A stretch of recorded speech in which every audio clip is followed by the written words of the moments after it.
खुलुमबाय गिबियावनो बड' जोबनो सोलोंनायग्रा नोंथांमोनखौ गासैखौबो सोलोंनायाव बरना लाग्रोनाय जाबाय। नोंथांमोननि थाखाय दिनै मोनसे गोनांथार भिडिअ लाबोनाय जादों। आङो बे भिडिअनि गेजेरजों नोंथांमोननिसिम खोन्थाहरनो सानदों नोंथांमोना बे पीएम किसान सम्मान निधि योजनानि 17थि इनस्टलमेन्टनि फैसाखौ माला मोननो हागोन आं बेखौबो खोन्थाहरगोन आरो बेजों लोगोसेनो आं नोंथांमोननिसिम बेखौबो खोन्थाहरनो सानदों नोंथांमोना दायो पीएम किसान सम्मान निधि योजनानि थाखाय गोदान एप्लाइ खालामनो हागोन ना हाया। नोंथांमोना माने गोबांनो सोंहरबाय थायो आरो जों दायो गोदान एप्लाइ खालामनो हागोन ना हाया होननानै। दा बेनिखायनो आं बेफोरनि बागै खोन्थाहरगोन आरो नोंथांमोना दासिम माने गोबां मानसियानो माने 17थि इनस्टलमेन्टनि फैसाखौ मोनाखै होननानै नोंथांमोना आंनिसिम खोन्थाहरदों आरो दा नोंथांमोना बे 17थि इनस्टलमेन्टनि फैसाखौ दाबो मानि थाखाय मोननो हायाखै आरो मा खालामबा मोननो हागोन आं बेफोरनि बागै खोन्थाहरनो सानदों आरो जायफोर माने सिगांनि बे 15थि 14थि 13थि इनस्टलमेन्टनि फैसाखौ दायो नोंथांमोना मोननो लुबैदोंबा दायो नोंथांमोना बेफोर फैसाखौ मोननो थाखाय मा खामानिखौ मावनांगोन आं बेफोरनि बागैबो खोन्थाहरगोन। भिडिअखौल' नोंथांमोना गासिबो जोबजासिम नायलांबानो जाबाय। आं गिबियाव नोंथांमोननिसिम गासैनिसिम आरोबाव गुरै खावलायहरनाय थाग्रोबाय दे नोंथांमोना सोरबाफोर चेनेलाव गोदानै फैदोंबा नोंथांमोना गासिबो चेनेलखौ साबस्क्राइब खालामनानै लाग्रोलायबानो जाबाय जाहाथे नोंथांमोना बेबायदिनो भिडिअखौ मोननो हायो। आं गिबियाव नोंथांमोननिसिम बे गोदान एप्लाइनि बागै खोन्थाहरनो सानदों दे नोंथांमोना माने गोबां मानसियानो दायो गोदान एप्लाइ खालामनो नागिरदों नालाय नोंथांमोना गोदान अनलाइन एप्लाइखौ खालामनो हायो दै। दा बेखौ एप्लाइ खालामनो थाखाय पीएम किसाननि अफिसियेल वेबसाइटआव फैनानै एप्लाइखौ खालामना लाफैबानो जाबाय। नाथायबा बे खोथाखौ गोसोआव लाबोनो जाबाय नोंनि बे आधारजों बेंक एकाउन्टआ लिंक थानाय जानांगोन बिनिफ्राय आधार कार्डजों मबाइल नाम्बारा लिंक थानाय जानांगोन। मानो होनोबा नोंनि बे मबाइल नाम्बाराव ओटिपि फैयो नालाय दा बेनिखायनो मबाइल नाम्बारा जुदि जेनेबा नोंनिया बेयो गैलाबा एबा सिमा रिजेक्ट थांबायबा नोंथाङा गोदान मबाइल नाम्बारखौ एड खालामनासो पीएम किसाननि थाखाय एप्लाइखौ खालामना लाबानो जाबाय। गासिबो मबाइल नाम्बार आधार कार्ड बे गासिबो थिग थानाय जाजोबनांगौ माने मबाइल नाम्बारा आधारजों लिंक थानाय जानांगौ बेंकआ आधारजों लिंक थानाय जानांगौ अब्लासो दायो नोंथांमोना पीएम किसाननिफ्राय फैसाखौ मोननो हायो। आरो नोंथांमोना मा खालामो गोबां मानसियानो गोदान एप्लाइखौथ' खालामना लासिगोन नाथायबा इक्वेसिखौ नोंथांमोना होनानै लाया लेन्ड सिडिंखौ नोंथांमोना खालामनानै लाया। दा बेफोरखौ नोंथांमोना खालामना लाबासो गोदान एप्लाइआनो जा गोजामानो जा नोंथांमोना मोननो हायो। दा बेनिखायनो गोदान एप्लाइ खालामनायनि उनावनो नोंथांमोना मा खालाम लेन्ड सिडिंखौ खालामना लाबानो जाबाय इक्वेसिखौ नोंथांमोना होनानै लाबानो जाबाय।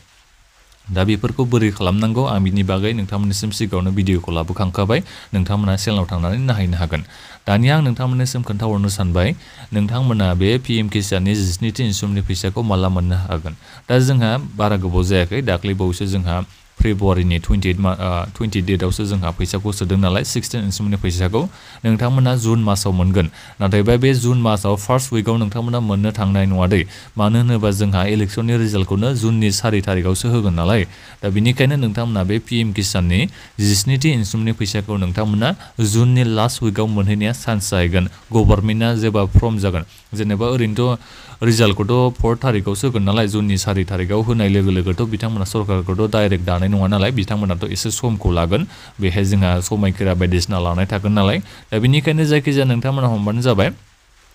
सरकारिया फर्म जानाय लोगो लोगोनो नोंथांमोना बे एसे उनावहाय मोनसिगोन आरो नोंथांमोना माने जुननि लास्ट उइकफोराव नोंथांमोना पीएम किसाननि 17थि इनस्टलमेन्टनि फैसाखौ मोननो हागोन। जायखिजाया नोंथांमोना माने जुन मासाव मोननो हागोन बेखौ नोंथांमोना सानना लाबानो जाबाय। दा बेनिफ्राय फैदो जोंहा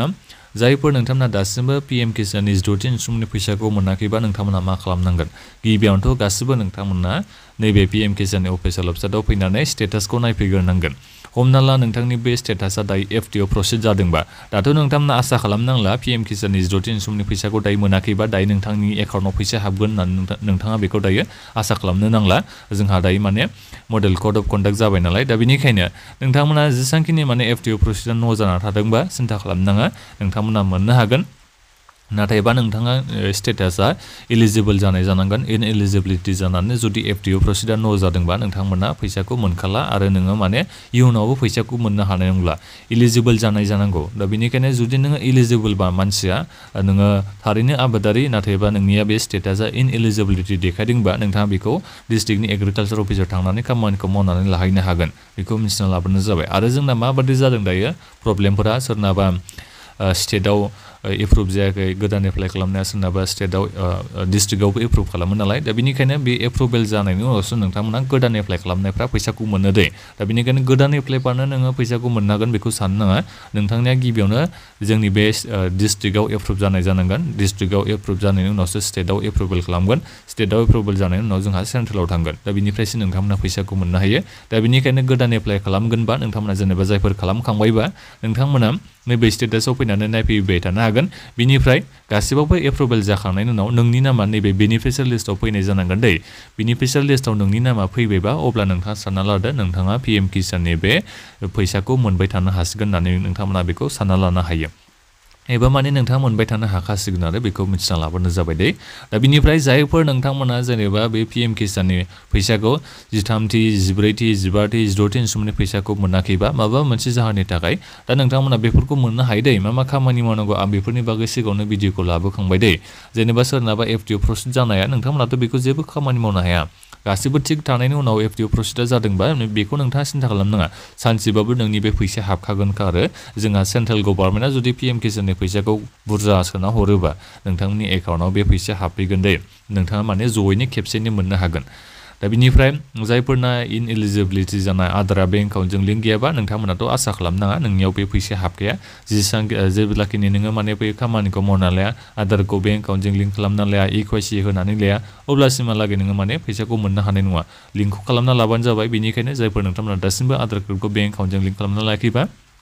आरो बिनिफ्राय आं नोंथांमोननिसिम मोनसे सालाखौ होगोन दे जायफोर नोंथांमोना बे पिएम किसाननि गोदान एप्लाइ खालामनो सानदों नोंथांमोना गिबियावनो पस्ट पेमेन्ट बेंकखौ खुलिनानैसो एप्लाइखौ खालामना लाबानो जाबाय मानो होनोबा जोंहा दायो सरकारा मा खालामदों बे पस्ट पेमेन्ट बेंक एकाउन्टआव बांसिन फैसाखौ सोनो हादों दे जायफोरना एसबिआइ बिथांमोनाबो मोननो हादों अब्लाबो माने माखासेना मा जाना थादों एफडिअ प्रसेसआ न' जाना थादों बेलेग एकाउन्टनिया दा बिनिखायनो नोंथांमोना जेसेबां हायो दायो फैसा मोनबाय थाखानायबाबो नोंथांमोना मा खालामनो हायो पस्ट पेमेन्ट बेंकआव आधार कार्ड होनानै एप्लाइ खालामना लाबोनो जाबाय बारा गोबाव सम नाङा बे एकाउन्टखौ खुलिनायाव खाथियाव नोंथांमोना मिथिखागोन जानांगौ खाथियाव नोंथांमोननियाव खुलिग्रा थाखागोन जानांगौ दा बिनिखायनो नोंथांमोना जेनेबा हमना ला पिएम किसाननि बे एफडिअ प्रसेसआ न' जाबायबा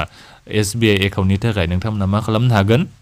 नोंनि बे आधार कार्डखौ लादो खाथियाव सोरबाफोर जुदि पस्ट पेमेन्ट बेंक एकाउन्ट खुलिबा बेहाय थांनानै खुलिना लाहैबानो जाबाय खुलिना लाखानाय लोगो लोगो बे जागोन बे 100% नोङो फैसा हाबखागोन आं बेखौ नोंथांमोननिसिम बुंहरनो हायो दा बिनिखायनो एफडिअ प्रसेस न' जानायफ्रा नोंथांमोननिया एलिजिबोल जाखांनायनि उनावबो एफडिअ प्रसेसआ न' जादोंबा पस्ट पेमेन्ट बेंक गैयिनि थाखाय नोंथांमोना बेखौ खुलिना लाबानो जाबाय पस्ट पेमेन्ट बेंक एकाउन्टखौ खुलिना लाबानो जाबाय नोंथांमोना फैसाखौ मोनबाय थानो हागोन जेबो प्रब्लेम जानाय नङा फैसा सोनाया ओरैनोथ' एसबिआइबाबो हाबनांगौ नाथायबा जोंहा मा खालामदों दायो सरकारा बांसिन बे पस्ट पेमेन्ट बेंक एकाउन्टखौ खुलिनो होदों आरो बिनिफ्राय फैसाया जोंहा बे पस्ट पेमेन्ट बेंकआव सोनायाव जेबो प्रब्लेम जायाखै आरो दा बिनिखायनो आं बेखौ नोंथांमोननिसिम खावलायहरनाय जाबाय नोंथांमोननि सायावसो सोनारसिगोन दायो नोंथांमोना खुलिना खुलिया आं बेखौ जायखिजाया नोंथांमोननिसिम खोन्थाहरबाय आरो दा बेखिनियानोमोन माबाफोर सोंनांगौ दङबा नोंथांमोना भिडिअखौ बक्सआव कमेन्ट खालामनो हागोन बे भिडिअखौ नोंथांमोना शेयार खालामबानो जाबाय आरो नोंथांमोना बेबादिनो भिडिअ मोनबाय थानो हायो बिनि थाखाय नोंथांमोना चेनेलखौ गासिबो साबस्क्राइब खालामनानै लाबानो जाबाय